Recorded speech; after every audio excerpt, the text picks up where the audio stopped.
Čus, diváci, vítajte u ďalšieho videa. Nečudujte sa, že to tu mám tu. Som na našom notebooku, mám tu menej modov. Na mojom. Áno. A ešte vás teraz naučím, ako sa vytvárajú petardy. Takže za to si dáte toto. Alebo môžete to mať takto radšej. A ohnivá strela. Tak.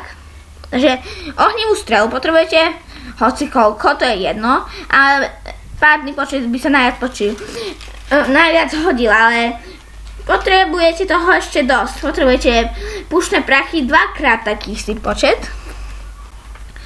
A teraz tam iba pridáte farby. Môžete ich mať aj viac, nemusí byť iba červená.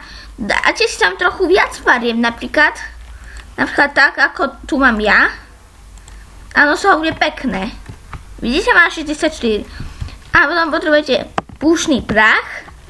To je iba taký tutoriál. A papier. A aby som nezabudol, toto.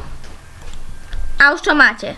A môžete mať aj viac pušných prachov, napríklad, aby to vyletelo čo najvyššie. Ukážem vám aj to. Toto bude nový tutoriál, takže toto. Sem pôjde toto.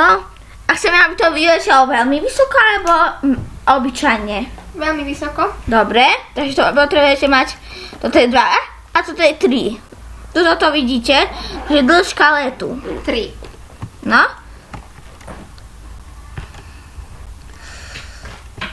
A teraz, takže vám ukážem, ako to potom bude vypadať. Takže najprv vám ukážem 1, to som vytváral ja sám.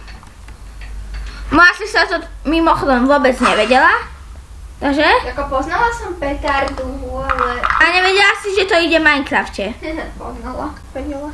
To som nevedela vytvoriť. To je ten problém. Tadá! To seká už teraz, bože. Neviem asi.